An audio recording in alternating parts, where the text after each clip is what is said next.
talk a little bit about master leases, because you said there's 7 deadly sins. One of them is you can't change the lease. Right. You know. Right. So you're a DST. You set up a trust. It is now leased to Acme Corporation and or Walgreens or Amazon, pick a name. Right. And they've got a lease, and it's generally going to be on a 10-year DST. It'll be 15-year lease, for example. Right. But how does that work then with fractional student housing, multifamily, storage units? Right.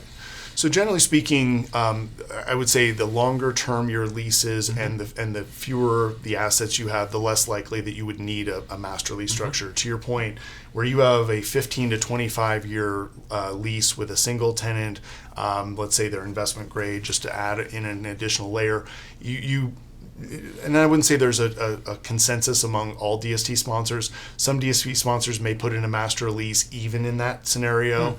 Others may say, hey, if something happens to this tenant who is, again, on the hook for 25 years in investment grade, we're going to have a lot bigger issues to worry about than just refilling that space. Okay. So anytime you have assets like multifamily, student housing, self-storage, certain healthcare assets, you're going to have a master lease structure. And so effectively, to satisfy the requirements of the IRS, it is considered to be a fixed lease. It is there in place to satisfy that lease.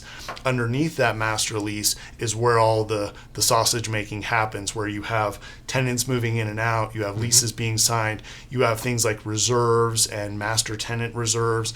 And really what that enables the sponsor to do is to manage the asset, right? If you have a 350 unit apartment complex, but you know you're going to put in $8,000 a unit to upgrade the units, you know that there might be seasonality in leasing, you need to escrow taxes, that master lease can be extremely helpful in order to just manage that property on a daily basis. Again, it's necessary to adhere to the DST regulations, but it also just can be in practicality a very important way of managing the property. Because so with a master lease, there's generally going to be a fee. There's a manager, so a master lease company will charge something. But explain how strong that is in an inflationary environment. I mean, it's a huge benefit.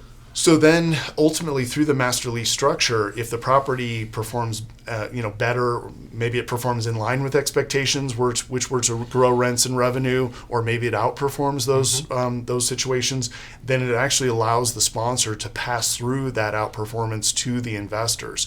DSTs cannot have what's called a promote structure. If you're, when in the private equity world, you typically have like a 2 and 20, where the anything above and beyond a certain hurdle rate gets passed on to the investors. DSTs can't technically have that because that would make them considered to be a partnership structure. What they do have in place of that is effectively a split with the investors.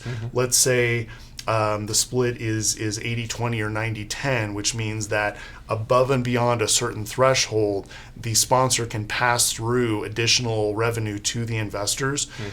Different sponsors have different ways of distributing that. Many will do what's called a 13th check, meaning that they'll reconcile the books at the end of the year. If the property performed better than expected, then they'll pay out an additional distribution to the investors. So that's all kind of part of that master lease structure.